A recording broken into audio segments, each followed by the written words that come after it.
¿Qué tal? ¿Cómo están? Buen día. Muy bien, Graciela. Bueno, primero queríamos arrancar con algunas novedades en el gabinete de Javier Milei que ocurrieron en los últimos días. Graciela, ¿cómo ves la llegada de Mario Lugones al Ministerio de Salud? Sobre todo teniendo en cuenta que tiene, o tenía, porque parece que dejó de lado esa actividad, pero una participación muy activa en el sector privado de salud. Bueno, me parece que es transparentar algo que estaba sucediendo, porque Lugones, tras bambalinas, era el ministro de Salud. Él tuvo mucha influencia en el nombramiento de los responsables en todas las instituciones de salud, así que creo que su llegada transparenta esto, quién estaba a cargo de las políticas de salud del gobierno de Milei.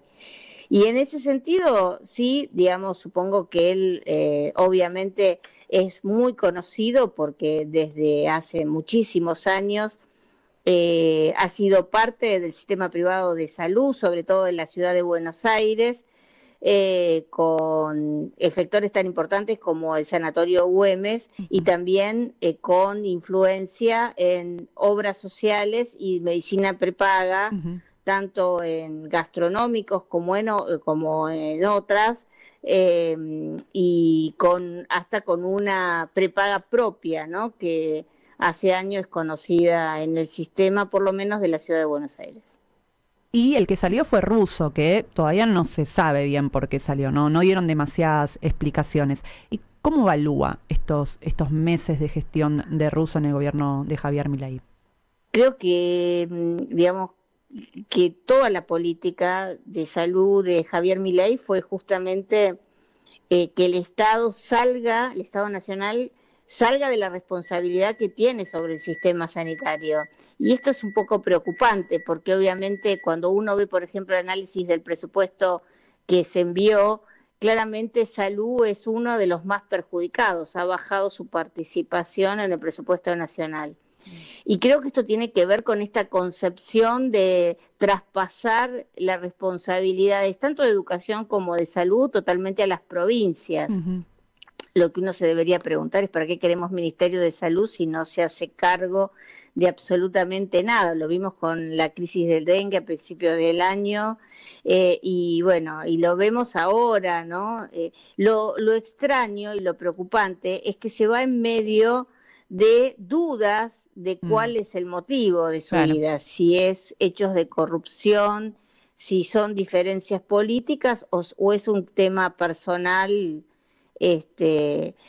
Creo que sería importante que se aclare esto, porque no queda muy claro cuáles son las motivaciones. Se habla de compras o de medicamentos o de vacunas, según la versión de quien sea, y nosotros creemos que aparte de echar a la gente cuando hay temas de corrupción, lo vimos también en el yacimiento Río Turbio, hay que hacer las denuncias penales, porque si no es como que, bueno, acá no pasó nada y siga la cosa. Y creo que los responsables del Estado deben, en caso de que haya irregularidades, denunciarlas a la justicia.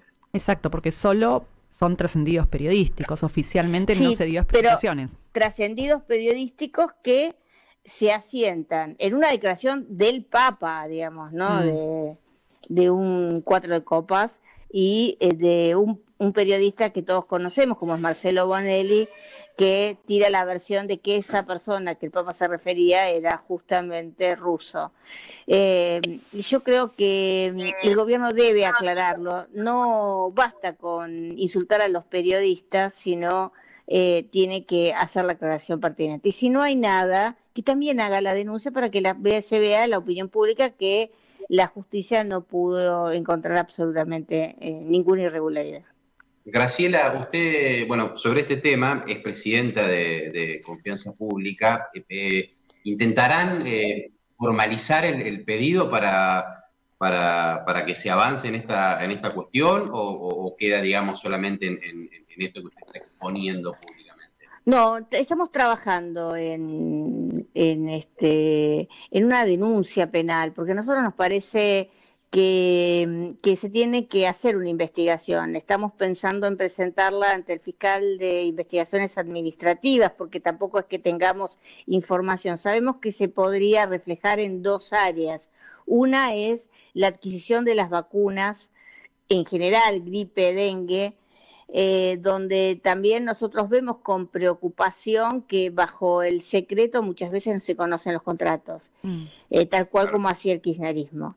Pero también en la compra de medicamentos por razones sociales. Hay que recordar que esto siempre ha sido un escándalo en el kirchnerismo, lo manejaba el Ministerio de Desarrollo con buen criterio, creo, este gobierno se lo pasó al Ministerio de Salud, pero hay versiones de compras también dirigidas, como hacía el kirchnerismo, a ciertas droguerías,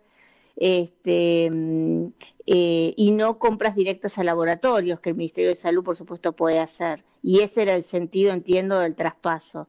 Nos parece extraño que esto haya seguido sucediendo, por lo cual también vamos a pedir una investigación al respecto. La referencia al hecho de corrupción del que dábamos cuenta recién son las declaraciones que hizo el Papa en un simposio ahí con movimientos populares en el Vaticano hace algunos días, diciendo que un emprendedor le había contado que un secretario de un ministro le había pedido coimas, básicamente, y bueno, eso disparó las versiones de las que Graciela daba cuenta recién. Respecto de la gestión de Milei al frente del gobierno en materia de medicamentos y asistencia a los jubilados, Graciela, ¿qué piensa respecto de cuál es la situación hoy? Más allá de los jubilados y los saberes, ¿no? Me refiero a la cuestión salud. Bueno, todos sabemos que el PAMI ha reducido la cobertura de medicamentos, en este caso que tenía el 100%, y esto tiene que ver también con una decisión de Milei. Hay que recordar que el impuesto país, una parte del impuesto país, va a financiar el PAMI. Con la reducción a partir de septiembre, Milei había aumentado este impuesto, es decir, que le había mandado más plata al PAMI, que le vino bien porque había un déficit estructural de la gestión de Luana Bonovich en el kirchnerismo, que lo ayudó a componer. Ahora, con la quita de este porcentaje, el gobierno decidió no recomponer a través del Tesoro los fondos para el PAMI, con lo cual el PAMI tomó la decisión de bajar la cobertura de los medicamentos. Por supuesto, esto en el marco de jubilaciones magras, muy por debajo de los niveles de pobreza, se ha vuelto, le diría, crítico para los jubilados. Pero en líneas generales, la verdad es que en el tema de medicamentos el gobierno tampoco, digamos, porque es mucho la casta, enfrentarse contra los poderosos, pero cuando uno ve para adentro, sacó un decreto 70 que habla de la obligatoriedad de las recetas, emitirlas por el nombre de la droga, no con el nombre comercial del medicamento. Y todos sabemos, porque aduce de que hay genéricos, todos sabemos que en la Argentina primero no hay medicamentos genéricos, hay medicamentos con nombre comercial genérico, pero los genéricos exigen análisis de biodisponibilidad y de biodiversidad que prácticamente una mínima parte de laboratorios nacionales realiza. Que hay diferencia entre la calidad de los medicamentos, eso cualquier médico te lo puede decir. Y la verdad es que cuando uno está enfermo, uno no se comporta como un consumidor. Yo como consumidora sé si quiero comprar una yerba más barata o menos o más cara cuando voy al supermercado. Eso será cuestión de gusto y de bolsillo. Pero cuando uno está enfermo, uno quiere consumir lo mejor para curarse. Esto es algo obvio y lógico. Más cuando el que paga es un tercero, una obra social, medicina prepaga. Entonces, la decisión siempre está condicionada por la vinculación médico-paciente. Se lo hice largo, pero quiero decirle que lo del decreto 70 es puro verso. Lo que hay que hacer acá es claramente dar una discusión en serio del costo de los medicamentos. Este fin de semana leí una nota de Infobae que mostraba los precios de los medicamentos en diversas partes del mundo. Los medicamentos que consumimos siempre, no estamos hablando de medicamentos de última tecnología, biológicos y todo lo demás, sino estamos hablando de los medicamentos comunes para la presión, para el colesterol, lo que cualquier gama de persona toma, para los antiácidos. Bueno, los costos son hasta 400% más caros en la Argentina. Entonces, dar esa discusión, abriendo el mercado, es la discusión real que hay que dar. Y esa es la que el gobierno no quiere dar y deberá explicar después, porque después termina comprando las vacunas a los mismos proveedores del kirchnerismo. Aquellos que nos vendían las vacunas del COVID, ¿se acuerda que no llegaron casi nunca o llegaron muy tarde? Como las vacunas que vendió la empresa de Sigman. Entonces, seguimos con lo mismo de siempre. Acá parece que a los funcionarios hay un incentivo, por ejemplo, en el tema vacunas, a comprar vacunas más que a colocárselas e inmunizar a la población. Y la verdad que en eso tampoco Milei ha dado la pelea contra la casta. Así otro tema de preocupación, y sobre todo ahora que empiezan a haber temperaturas más altas, es el dengue. ¿Cree que puede haber un brote mayor que el año pasado? ¿Y cómo ve preparado al gobierno? Porque realmente en el primer brote, que fue del verano y arrancó antes de la asunción de Milei, tenía poco para hacer el gobierno. Es injusto caerle a Milei por ese brote. Pero sí, ahora con un año de gestión, ¿cómo lo ve preparado para un posible nuevo brote de dengue? Bueno, en primer lugar yo le diría que obviamente no se le puede cargar lo que no se hizo al gobierno de Milei, pero sí, digamos, siempre cuando un funcionario público tiene que dar la cara, y los funcionarios del gobierno de Milei se escondieron como diciendo de qué hablan, fingiendo demencia. Y eso es lo que me pareció mal en cuanto al brote de dengue del verano pasado. Yo creo que hay que prepararnos, y en eso creo que el gobierno tiene que hacer más énfasis en el compromiso con la población. Por supuesto que la responsabilidad primaria son de las provincias argentinas. El gobierno ha adquirido una cantidad de vacunas con una orden incluso de compra abierta, esto es, para si necesitan más vacunas poder acceder a ellas y no comprar de más como hacía el kirchnerismo para tirarlas. Y creo que hay una responsabilidad fundamentalmente de publicidad, de decir, de formación de los recursos humanos para que rápidamente, cuando el médico intervenga, tenga desde los reactivos a los elementos y el conocimiento para poder hacer un diagnóstico de dengue y que esa persona pueda ser atendida en un primer momento. Eso es clave.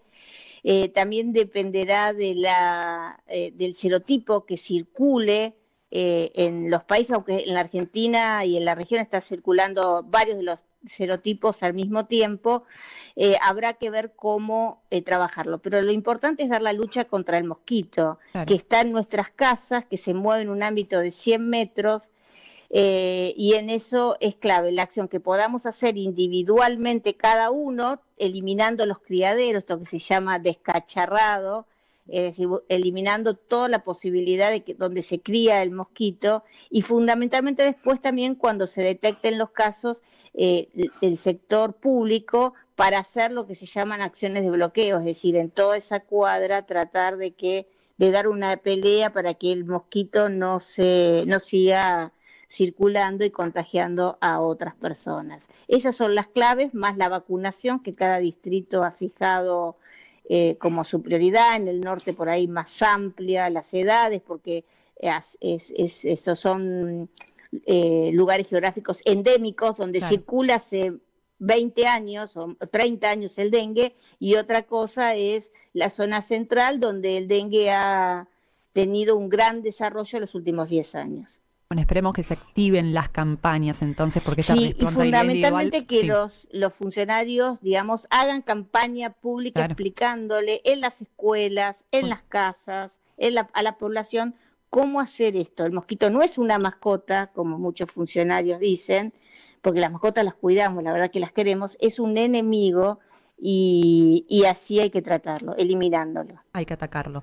Graciela, cambiando de tema, y uno de los temas de la semana va a ser, sin duda, la marcha universitaria prevista para el miércoles contra el eventual veto de la ley de financiamiento universitario.